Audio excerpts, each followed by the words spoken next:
Simone Weil, critique du marxisme.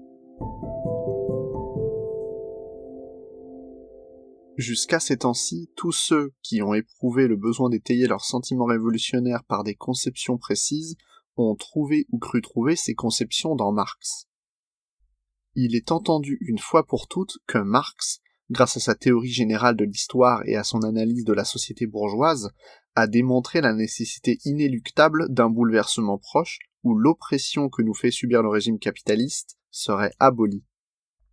Et même, à force d'en être persuadé, on se dispense en général d'examiner de plus près la démonstration. Le socialisme scientifique est passé à l'état de dogme, exactement comme ont fait tous les résultats obtenus par la science moderne, résultats auxquels chacun pense qu'il a le devoir de croire, sans jamais songer à s'enquérir de la méthode.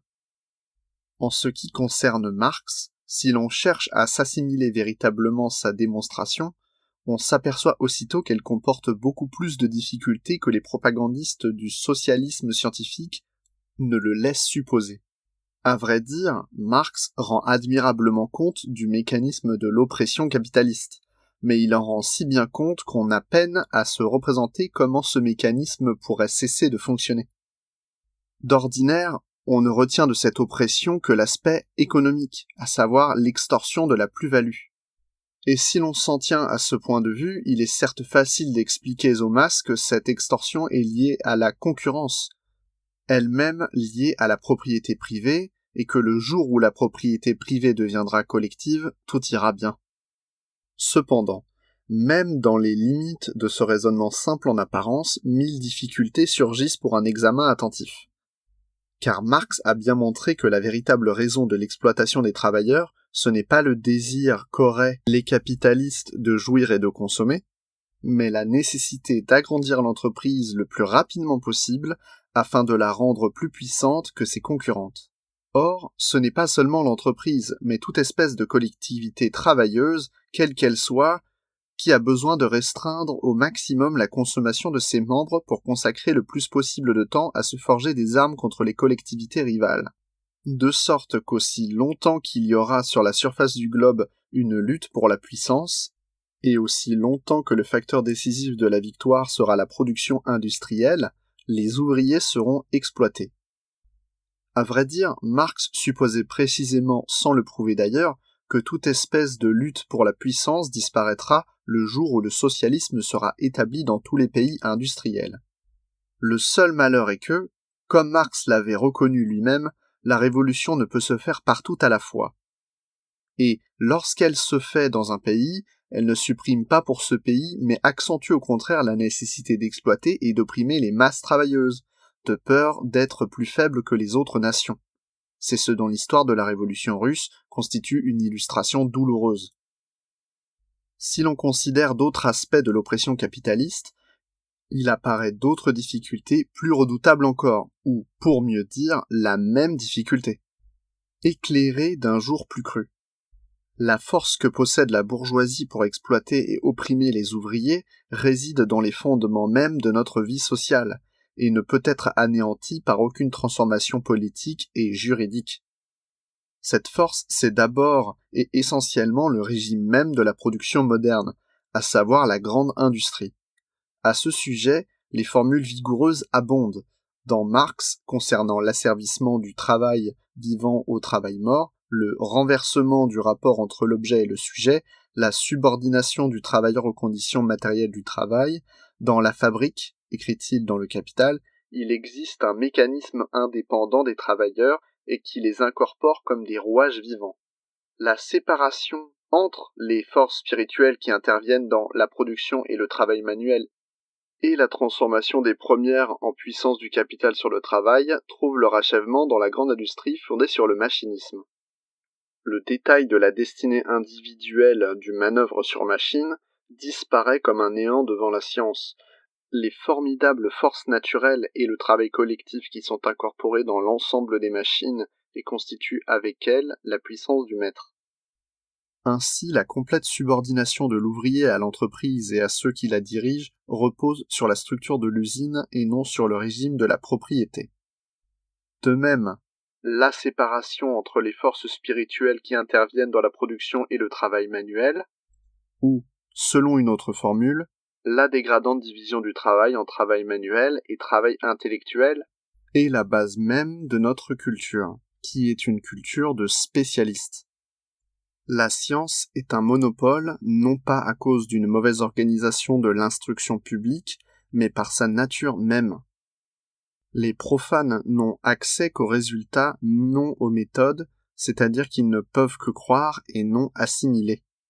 Le socialisme scientifique lui-même est demeuré le monopole de quelques-uns. Et les intellectuels ont malheureusement les mêmes privilèges dans le mouvement ouvrier que dans la société bourgeoise. Et il en est de même encore sur le plan politique. Marx avait clairement aperçu que l'oppression étatique repose sur l'existence d'appareils de gouvernement permanents et distincts de la population, à savoir les appareils bureaucratiques, militaires et policiers. Mais ces appareils permanents sont l'effet inévitable de la distinction radicale qui existe en fait entre les fonctions de direction et les fonctions d'exécution. Sur ce point encore, le mouvement ouvrier reproduit intégralement les vices de la société bourgeoise. Sur tous les plans, on se heurte au même obstacle. Toute notre civilisation est fondée sur la spécialisation, laquelle implique l'asservissement de ceux qui exécutent à ceux qui coordonnent. Et sur une telle base, on ne peut qu'organiser et perfectionner l'oppression, mais non pas l'alléger. Loin que la société capitaliste ait élaboré dans son sein les conditions matérielles d'un régime de liberté et d'égalité, l'instauration d'un tel régime suppose une transformation préalable de la production et de la culture. Que Marx et ses disciples aient pu croire cependant à la possibilité d'une démocratie effective sur les bases de la civilisation actuelle, c'est ce qu'on peut comprendre seulement si l'on a fait entrer en ligne de compte leur théorie du développement des forces productives. On sait qu'aux yeux de Marx, ce développement constitue, en dernière analyse, le véritable moteur de l'histoire, et qu'il est à peu près illimité. Chaque régime social, chaque classe dominante a pour tâche, pour mission historique, de porter les forces productives à un degré sans cesse plus élevé. Jusqu'au jour où tout progrès ultérieur est arrêté par les cadres sociaux. À ce moment, les forces productives se révoltent, brisent ces cadres, et une classe nouvelle s'empare du pouvoir. Constater que le régime capitaliste écrase des millions d'hommes, cela ne permet que de le condamner moralement, ce qui constitue la condamnation historique du régime. C'est le fait qu'après avoir rendu possible le progrès de la production, il y fait à présent obstacle. La tâche des révolutions consiste essentiellement dans l'émancipation non pas des hommes, mais des forces productives. À vrai dire, il est clair que, dès que celles-ci ont atteint un développement suffisant pour que la production puisse s'accomplir au prix d'un faible effort, les deux tâches coïncident.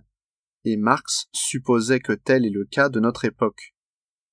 C'est cette supposition qui lui a permis d'établir un accord indispensable entre la tranquillité morale, entre ses aspirations idéalistes et sa conception matérialiste de l'histoire. À ses yeux, la technique actuelle, une fois libérée des formes capitalistes de l'économie, peut donner aux hommes dès maintenant assez de loisirs pour leur permettre un développement harmonieux de leurs facultés et par suite faire disparaître dans une certaine mesure la spécialisation dégradante établie par le capitalisme. Et, surtout, le développement ultérieur de la technique doit alléger davantage de jour en jour le poids de la nécessité matérielle, et par une conséquence immédiate celui de la contrainte sociale, jusqu'à ce que l'humanité atteigne enfin un état à proprement parler paradisiaque, où la production la plus abondante coûterait un effort insignifiant, où l'antique malédiction du travail serait levée, bref, où serait retrouvé le bonheur d'Adam et Ève avant leur faute. On comprend fort bien à partir de cette conception la position des bolcheviks, et pourquoi tous, y compris Trotsky, traitent les idées démocratiques avec un mépris souverain. Ils se sont trouvés impuissants à réaliser la démocratie ouvrière prévue par Marx, mais ils ne se troublent pas pour si peu de choses, convaincus comme ils sont d'une part que toute tentative d'action sociale qui ne consiste pas à développer les forces productives est vouée d'avance à l'échec. D'autre part, que tout progrès des forces productives fait avancer l'humanité sur la voie de la libération, même si c'est au prix d'une oppression provisoire. Avec une pareille sécurité morale, il n'est pas surprenant qu'ils aient étonné le monde par leur force. Il est rare, cependant, que les croyances réconfortantes soient en même temps raisonnables. Avant même d'examiner la conception marxiste des forces productives, on est frappé par le caractère mythologique qu'elle représente dans toute sa littérature socialiste, où elle est admise comme un postulat. Marx n'explique jamais pourquoi les forces productives tendraient à s'accroître en admettant sans preuve cette tendance mystérieuse. Il s'apparente non pas à Darwin comme il aimait à le croire, mais à Lamarck qui fondait pareillement tout son système biologique sur une tendance inexplicable des êtres vivants à l'adaptation. De même, pourquoi est-ce que, lorsque les institutions sociales s'opposent au développement des forces productives, la victoire devrait-elle appartenir d'avance à celle-ci plutôt qu'à celle-là ? Marx ne suppose évidemment pas que les hommes transforment consciemment leur état social pour améliorer leur situation économique. Il sait fort bien que jusqu'à nos jours, la transformation sociale n'ont jamais été accompagnées d'une conscience claire de leur portée réelle. Il admet donc implicitement que les forces productives possèdent une vertu secrète qui leur permet de surmonter les obstacles. Enfin, pourquoi pose-t-il sans démonstration et comme une vérité évidente que les forces productives sont susceptibles d'un développement illimité ? Toute cette doctrine, sur laquelle repose entièrement la conception marxiste de la révolution, est absolument dépourvue de tout caractère scientifique. Pour la comprendre, il faut se souvenir des origines hegeliennes de la pensée marxiste. Hegel croyait à un esprit caché à l'œuvre dans l'univers, et que l'histoire du monde est simplement l'histoire de cet esprit du monde, lequel, comme tout ce qui est spirituel, tend indéfiniment à la perfection. Marx a prétendu remettre sur ses pieds la dialectique hegelienne, qu'il accusait d'être sans dessus-dessous. Il a substitué la matière à l'esprit comme moteur de l'histoire. Ouvrir la parenthèse, c'est ce que les marxistes appellent justement le matérialisme historique. Fermez la parenthèse. Mais par un paradoxe extraordinaire, il a conçu l'histoire à partir de cette rectification comme s'il attribuait à la matière ce qui est l'essence même de l'esprit, une perpétuelle aspiration au mieux. Par là, il s'accordait d'ailleurs profondément avec le courant général de la pensée capitaliste. Transférer le principe du progrès de l'esprit aux choses, c'est donner une expression philosophique à ce renversement du rapport entre le sujet et l'objet, dans lequel Marx voyait l'essence même du capitalisme. L'essor de la grande industrie a fait des forces productives la divinité d'une sorte de religion dont Marx a subi malgré lui l'influence en élaborant sa conception de l'histoire. Le terme de religion peut surprendre quand il s'agit de Marx, mais croire que notre volonté converge avec une volonté mystérieuse qui serait à l'œuvre dans le monde et nous aiderait à vaincre, c'est penser religieusement, c'est croire à la providence. D'ailleurs, le vocabulaire même de Marx en témoigne, puisqu'il contient des expressions quasi mystiques telles que la mission historique du prolétariat.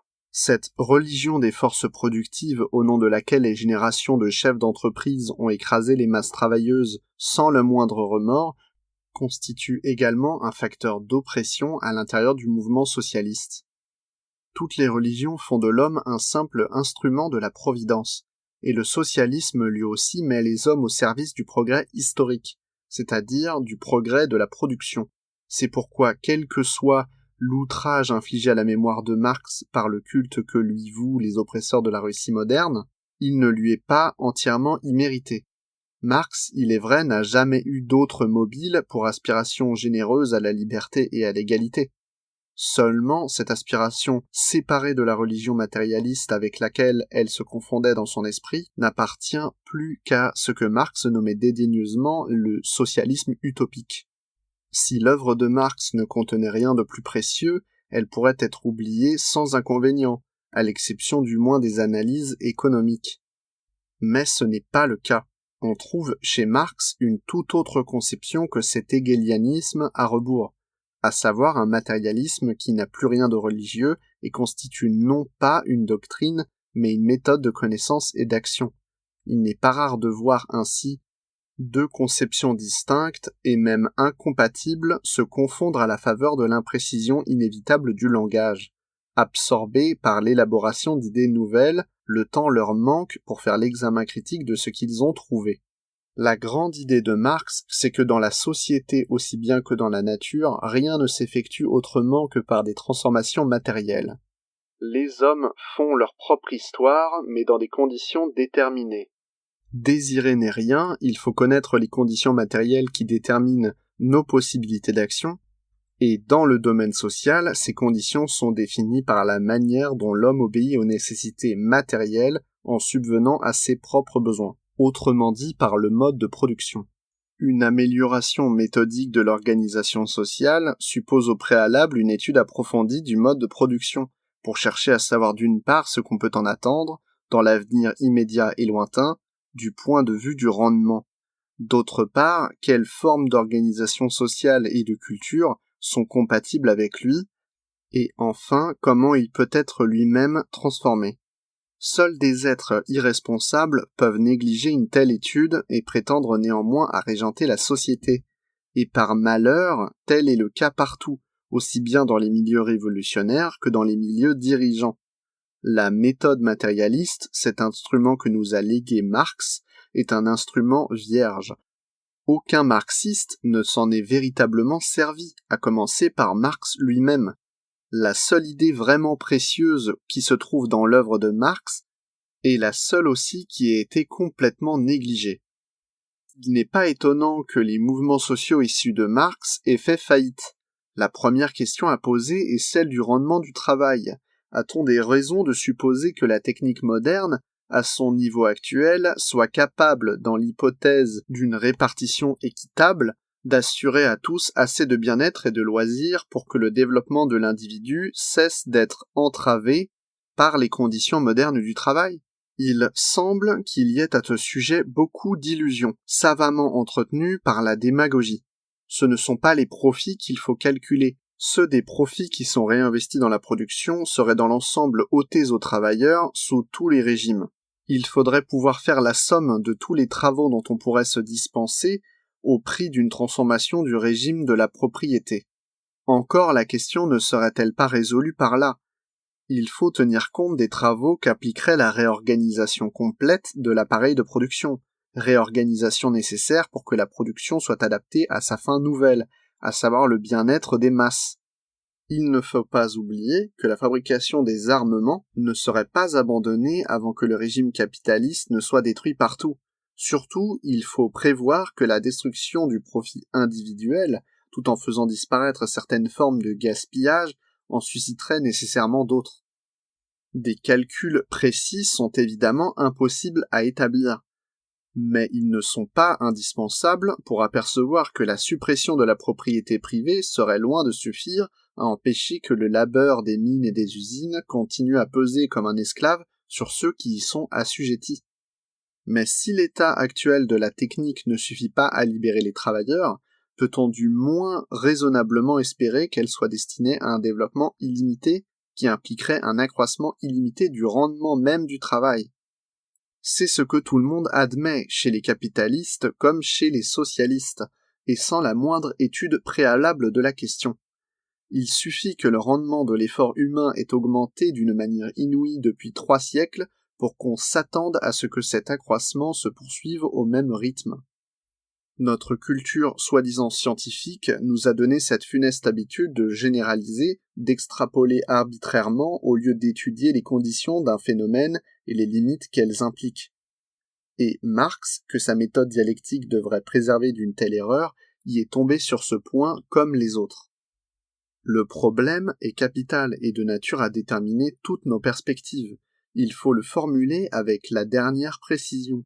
À cet effet, il importe de savoir, tout d'abord, en quoi consiste le progrès technique, quels facteurs y interviennent, et examiner séparément chaque facteur. Car on confond sous le nom de progrès technique des procédés entièrement différents, et qui offrent des possibilités de développement tout aussi différentes. Le premier procédé qui s'offre à l'homme pour produire plus avec un effort moindre, c'est l'utilisation des sources naturelles d'énergie. Et il est vrai, en un sens, qu'on ne peut assigner au bienfait de ce procédé une limite précise, parce qu'on ignore quelle nouvelle énergie l'on pourra un jour utiliser. Mais ce n'est pas à dire qu'il puisse y avoir dans cette voie des perspectives de progrès indéfinies, ni que le progrès y soit en général assuré. car la nature ne nous donne pas cette énergie, sous quelque forme que celle-ci se présente, force animale, houille ou pétrole, il faut la lui arracher et la transformer par notre travail pour l'adapter à des fins propres. Or, ce travail ne devient pas nécessairement moindre à mesure que le temps passe. Actuellement, c'est même le contraire qui se produit pour nous, puisque l'extraction de la houille et du pétrole devient sans cesse et automatiquement moins fructueuse et plus coûteuse avec le temps. Bien plus, les gisements actuellement connus sont destinés à s'épuiser au bout d'un temps relativement court. On peut trouver de nouveaux gisements, mais la recherche, l'installation d'exploitations nouvelles, dont certaines sans doute échoueront, tout cela sera coûteux. Au reste, nous ne savons pas combien il existe en général de gisements inconnus, et de toute manière la quantité n'en sera pas illimitée. On peut aussi, et on devra sans doute un jour, trouver des sources d'énergie nouvelles. Seulement rien ne garantit que l'utilisation en exigera moins de travail que l'utilisation de la houille ou des huiles lourdes. Le contraire est également possible. Il peut même arriver à la rigueur que l'utilisation d'une source d'énergie naturelle coûte un travail supérieur aux efforts humains que l'on cherche à remplacer. Sur ce terrain, c'est le hasard qui décide, car la découverte d'une source d'énergie nouvelle est facilement accessible ou d'un procédé économique de transformation pour une source d'énergie connue n'est pas de ces choses auxquelles on soit sûr d'arriver, à condition de réfléchir avec méthode et d'y mettre le temps. On se fait illusion à ce sujet parce qu'on a l'habitude de considérer le développement de la science du dehors et en bloc. On ne se rend pas compte que si certains résultats scientifiques dépendent uniquement du bon usage que fait le savant de sa raison, d'autres ont pour condition d'heureuses rencontres. C'est le cas en ce qui concerne l'utilisation des forces de la nature. Certes, toute source d'énergie est transformable à coup sûr, mais le savant n'est pas plus sûr de rencontrer au cours de ses recherches quelque chose d'économiquement avantageux que l'explorateur de parvenir à un territoire fertile. C'est de quoi on peut trouver un exemple instructif dans les fameuses expériences concernant l'énergie thermique des mers, autour desquelles on a fait tant de bruit, et si vainement. Or, dès lors que le hasard entre en jeu, la notion de progrès continu n'est plus applicable. Ainsi, espérer que le développement de la science amènera quelques jours d'une manière en quelque sorte automatique la découverte d'une source d'énergie qui serait utilisable d'une manière presque immédiate pour tous les besoins humains, c'est rêver. On ne peut démontrer que ce soit impossible, et à vrai dire, il est possible aussi qu'un beau jour, quelque transformation soudaine de l'ordre astronomique octroie à de vastes étendues du globe terrestre le climat enchanteur qui permet, dit-on, à certaines peuplades primitives de vivre sans travail. Mais les possibilités de cet ordre ne doivent jamais entrer en ligne de compte. Dans l'ensemble, il ne serait pas raisonnable de prétendre déterminer dès maintenant ce que l'avenir réserve au genre humain en ce domaine. Il n'existe pas ailleurs qu'une autre ressource permettant de diminuer la somme de l'effort humain, à savoir ce que l'on peut nommer, en se servant d'une expression moderne, la rationalisation du travail. On peut y distinguer deux aspects, l'un qui concerne le rapport entre les efforts simultanés, l'autre le rapport entre les efforts successifs. Dans les deux cas, le progrès consiste à augmenter le rendement des efforts par la manière dont on les combine. Il est clair que dans ce domaine, on peut à la rigueur faire abstraction des hasards, et que la notion de progrès y a un sens, la question est de savoir si ce progrès est illimité, et dans le cas contraire, si nous sommes encore loin de la limite. En ce qui concerne ce qu'on peut nommer la rationalisation du travail dans l'espace, les facteurs d'économie sont la concentration, la division et la coordination des travaux. La concentration du travail implique la diminution de toutes sortes de dépenses qu'on peut englober sous le nom de frais généraux, parmi lesquels les dépenses concernant le local, les transports, parfois l'outillage. La division du travail, elle, a des effets beaucoup plus étonnants. Tantôt elle permet d'obtenir une rapidité considérable dans l'exécution d'ouvrages que des travailleurs isolés pourraient accomplir aussi bien, mais pour beaucoup plus lentement. Et cela parce que chacun devrait faire pour son compte l'effort de coordination que l'organisation du travail permet à un seul homme d'assumer, pour le compte de beaucoup d'autres. La célèbre analyse d'Adam Smith concernant la fabrication des épingles en fournit un exemple. Tantôt, et c'est ce qui importe le plus, la division et la coordination des efforts rend possible des œuvres colossales qui dépasseraient infiniment les possibilités d'un seul homme. Il faut tenir compte aussi des économies que permet en ce qui concerne les transports d'énergie et de matière la spécialisation par région, et sans doute encore de bien d'autres économies qu'il serait trop long de rechercher. Quoi qu'il en soit, dès qu'on jette un regard sur le régime actuel de la production, il semble assez clair non seulement que ces facteurs d'économie comportent une limite au-delà de laquelle ils deviennent facteurs de dépenses, mais encore que cette limite est atteinte et dépassée. Depuis des années déjà, l'agrandissement des entreprises s'accompagne non d'une diminution, mais d'un accroissement des frais généraux. Le fonctionnement de l'entreprise, devenu trop complexe pour permettre un contrôle efficace, laisse une marge de plus en plus grande au gaspillage et suscite une extension accélérée et sans doute, dans une certaine mesure parasitaire, du personnel affecté à la coordination des diverses parties de l'entreprise.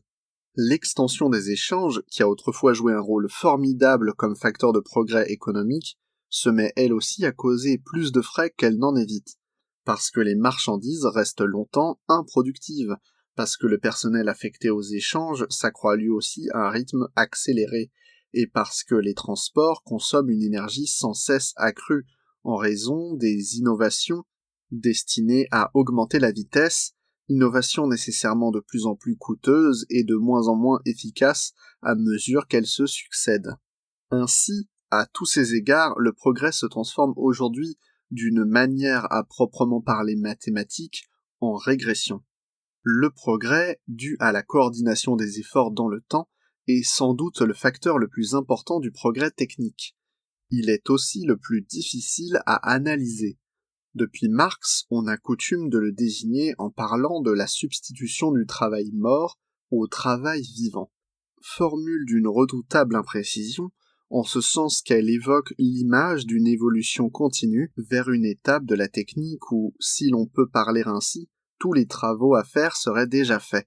Cette image est aussi chimérique que celle d'une source naturelle d'énergie qui serait aussi immédiatement accessible à l'homme que sa propre force vitale. La substitution dont il s'agit met simplement à la place des mouvements qui permettraient d'obtenir directement certains résultats d'autres mouvements qui produisent ce résultat indirectement grâce à la disposition assignée à des choses inertes, c'est toujours confier à la matière ce qui semblait être le rôle de l'effort humain. Mais au lieu d'utiliser l'énergie que fournissent certains phénomènes naturels, on utilise la résistance, la solidité, la dureté que possèdent certains matériaux. Dans un cas comme dans l'autre, les propriétés de la matière aveugle et indifférente ne peuvent être adaptées aux fins humaines que par le travail humain, et dans un cas comme dans l'autre, la raison interdit d'admettre à l'avance que ce travail d'adaptation doive nécessairement être inférieur à l'effort que devraient fournir les hommes pour atteindre directement la fin qu'ils ont en vue. Mais alors que l'utilisation des sources naturelles d'énergie dépend pour une part considérable de rencontres imprévisibles, l'utilisation de matériaux inertes et résistants s'est effectuée dans l'ensemble selon une progression continue que l'on peut embrasser et prolonger par la pensée lorsqu'on en a une fois aperçu le principe. La première étape, vieille comme l'humanité, consiste à confier à des objets placés en des lieux convenables tous les efforts de résistance ayant pour but d'empêcher certains mouvements de la part de certaines choses. La deuxième étape définit le machinisme proprement dit. Le machinisme est devenu possible le jour où l'on s'est aperçu que l'on pouvait non seulement utiliser la matière inerte pour assurer l'immobilité là où il le fallait, mais encore la charger de conserver les rapports permanents des mouvements entre eux, rapports qui jusque-là devaient être à chaque fois établis par la pensée. À cette fin, il faut et il suffit que l'on ait pu inscrire ces rapports en les transposant dans les formes imprimées à la matière solide. C'est ainsi qu'un des premiers progrès qui ait ouvert la voie au machinisme a consisté à dispenser le tisserand d'adapter le choix des fils à tirer sur son métier au dessin de l'étoffe, et cela grâce à un carton percé de trous qui correspondent au dessin.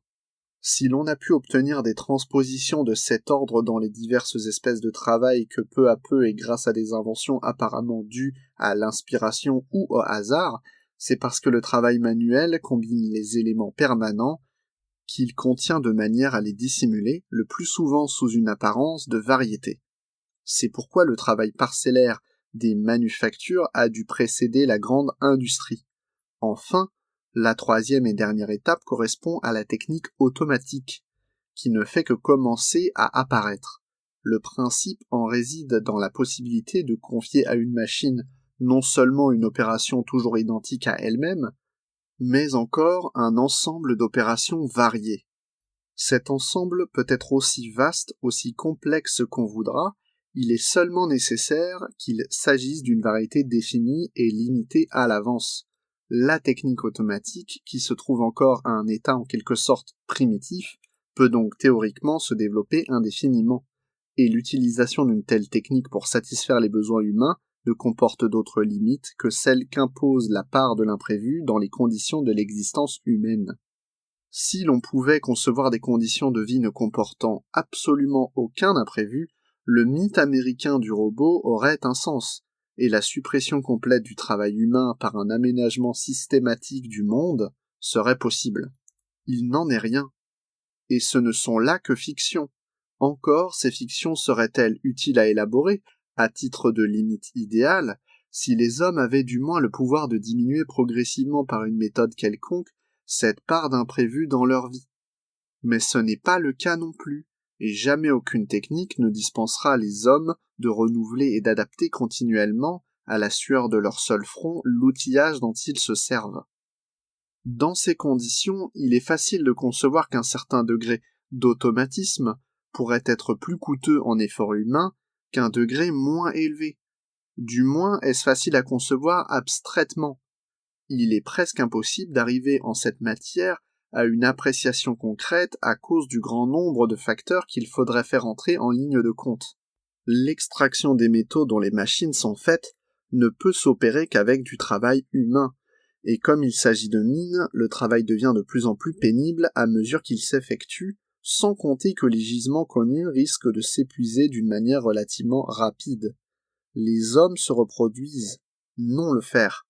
Il ne faut pas oublier non plus, bien que les bilans financiers, les statistiques, les ouvrages des économies dédaignent de le noter, que le travail des mines est plus douloureux, plus épuisant, plus dangereux que la plupart des autres travaux. Le fer, le charbon, la potasse, tous ces produits sont souillés de sang. Au reste, les machines automatiques ne sont avantageuses qu'autant que l'on s'en sert pour produire en série et en quantité massive. Leur fonctionnement est donc lié au désordre et au gaspillage qu'entraîne une centralisation économique exagérée. D'autre part, elles créent la tentation de produire beaucoup plus qu'il n'est nécessaire pour satisfaire les besoins réels, ce qui amène à dépenser sans profit des trésors de forces humaines et de matières premières. Il ne faut donc pas négliger non plus les dépenses qu'entraîne tout progrès technique à cause des recherches préalables, de la nécessité d'adapter à ce progrès d'autres branches de la production, de l'abandon du vieux matériel qui souvent est rejeté alors qu'il aurait pu servir encore longtemps. Rien de tout cela n'est susceptible d'être même approximativement mesuré. Il est seulement clair dans l'ensemble que plus le niveau de la technique est élevé, plus les avantages que peuvent apporter des progrès nouveaux diminuent par rapport aux inconvénients. Nous n'avons cependant aucun moyen de nous rendre clairement compte si nous sommes près ou loin de la limite à partir de laquelle le progrès technique doit se transformer en facteur de régression économique. Nous pouvons seulement essayer de le deviner empiriquement, d'après la manière dont évolue l'économie actuelle. Or, ce que nous voyons, c'est que depuis quelques années, dans presque toutes les industries, les entreprises refusent systématiquement d'accueillir les innovations techniques. La presse socialiste et communiste tire de ce fait des déclarations éloquentes contre le capitalisme, mais elle omet d'expliquer par quel miracle des innovations actuellement dispendieuses deviendraient économiquement avantageuses en régime socialiste ou soi-disant telles. il est plus raisonnable de supposer que dans ce domaine, nous ne sommes pas loin de la limite du progrès utile. Et même, étant donné que la complication des rapports économiques actuels et l'extension formidable du crédit empêchent les chefs d'entreprise de s'apercevoir immédiatement qu'un facteur autrefois avantageux a cessé de l'être, on peut conclure, avec toutes les réserves qui conviennent, concernant un problème aussi confus, que vraisemblablement cette limite est déjà dépassée. Une étude sérieuse de la question devrait à vrai dire prendre en considération bien d'autres éléments. Les divers facteurs qui contribuent à accroître le rendement de travail ne se développent pas séparément. Bien qu'il faille les séparer dans l'analyse, ils se combinent et ces combinaisons produisent des effets difficiles à prévoir. Au reste, le progrès technique ne sert pas seulement à obtenir à peu de frais ce qu'on obtenait auparavant avec beaucoup d'efforts, il rend aussi possible des ouvrages qui auraient été sans lui presque inimaginables. Il y aurait lieu d'examiner la valeur de ces possibilités nouvelles, en tenant compte du fait qu'elles ne sont pas seulement possibilités de construction, mais aussi de destruction. Mais une telle étude devrait obligatoirement tenir compte des rapports économiques et sociaux qui sont nécessairement liés à une forme déterminée de la technique. Pour l'instant, il suffit d'avoir compris que la possibilité de progrès ultérieur en ce qui concerne le rendement du travail n'est pas hors de doute, que, selon toute apparence, on a présentement autant de raisons de s'attendre à le voir diminuer qu'augmenter, et, ce qui est le plus important, qu'un accroissement continu et illimité de ce rendement est à proprement parler inconcevable. C'est uniquement l'ivresse produite par la rapidité du progrès technique qui a fait naître la folle idée que le travail pourrait un jour devenir superflu. Sur le plan de la science pure, cette idée s'est traduite par la recherche de la machine à mouvement perpétuel, c'est-à-dire de la machine qui produirait indéfiniment du travail sans jamais en consommer. Et les savants en ont fait prompte justice en posant la loi de la conservation de l'énergie. Dans le domaine social, les divagations sont mieux accueillies. L'étape supérieure du communisme, considéré par Marx comme le dernier terme de l'évolution sociale, est en somme une utopie absolument analogue à celle du mouvement perpétuel. Et c'est au nom de cette utopie que les révolutionnaires ont versé leur sang. Pour mieux dire, ils ont versé leur sang au nom ou de cette utopie ou de la croyance également utopique que le système de production actuel pourrait être mis par un simple décret au service d'une société d'hommes libres et égaux. Quoi d'étonnant si tout ce sang a coulé en vain? L'histoire du mouvement ouvrier s'éclaire ainsi d'une lumière cruelle, mais particulièrement vive. On peut la résumer tout entière en remarquant que la classe ouvrière n'a jamais fait preuve de force qu'autant qu'elle a servi autre chose que la révolution ouvrière. Le mouvement ouvrier a pu donner l'illusion de la puissance aussi longtemps qu'il s'est agi pour lui de contribuer à liquider les vestiges de la féodalité, à aménager la domination capitaliste soit sous la forme du capital privé, soit sous la forme du capitalisme d'État, comme ce fut le cas en Russie. À présent que sur ce terrain son rôle est terminé, et que la crise pose devant lui le problème de la prise effective du pouvoir par les masses travailleuses, il s'effrite et se dissout avec une rapidité qui brise le courage de ceux qui avaient mis leur foi en lui. Sur ces ruines se déroulent des controverses interminables, qui ne peuvent s'apaiser que par les formules les plus ambiguës. Car parmi tous les hommes qui s'obstinent encore à parler de révolution, il y en a peut-être par deux qui attribuent à ce terme le même contenu. Et cela n'a rien d'étonnant. Le mot de révolution est un mot pour lequel on tue, pour lequel on meurt, par lequel on envoie les masses populaires à la mort, mais qui n'a aucun contenu. Peut-être, cependant, peut-on donner un sens à l'idéal révolutionnaire, sinon en tant que perspective possible, du moins en tant que limite théorique des transformations sociales réalisables. Ce que nous demanderions à la Révolution, c'est l'abolition de l'oppression sociale, mais pour que cette notion ait au moins des chances d'avoir une signification quelconque, il faut avoir soin de distinguer entre oppression et subordination des caprices individuels à un ordre social. Tant qu'il y aura une société, elle enfermera la vie des individus dans des limites fort étroites, et leur imposera ses règles. Mais cette contrainte inévitable ne mérite d'être nommée oppression que dans la mesure où du fait qu'elle provoque une séparation entre ceux qui l'exercent et ceux qui la subissent, elle met les seconds à la discrétion des premiers, et fait ainsi peser jusqu'à l'écrasement physique et moral la pression de ceux qui commandent sur ceux qui exécutent. Même après cette distinction, rien ne permet au premier abord de supposer que la suppression de l'oppression soit ou possible ou même seulement concevable à un titre de limite. Marx a fait voir avec force, dans des analyses dont lui-même a méconnu la portée, que le régime actuel de la production, à savoir la grande industrie, réduit l'ouvrier à n'être qu'un rouage de la fabrique et un simple instrument aux mains de ceux qui le dirigent. Et il est vain d'espérer que le progrès technique, par une diminution progressive et contenue de l'effort de la production, allégé jusqu'à le faire presque disparaître, le double poids sur l'homme de la nature et de la société. Le problème est donc bien clair. Il s'agit de savoir si l'on peut concevoir une organisation de la production qui, bien qu'impuissante à éliminer les nécessités naturelles et la contrainte sociale qui en résulte, leur permettrait du moins de s'exercer sans écraser sous l'oppression les esprits et les corps. À une époque comme la nôtre, avoir saisi clairement ce problème est peut-être une condition pour pouvoir vivre en paix avec soi.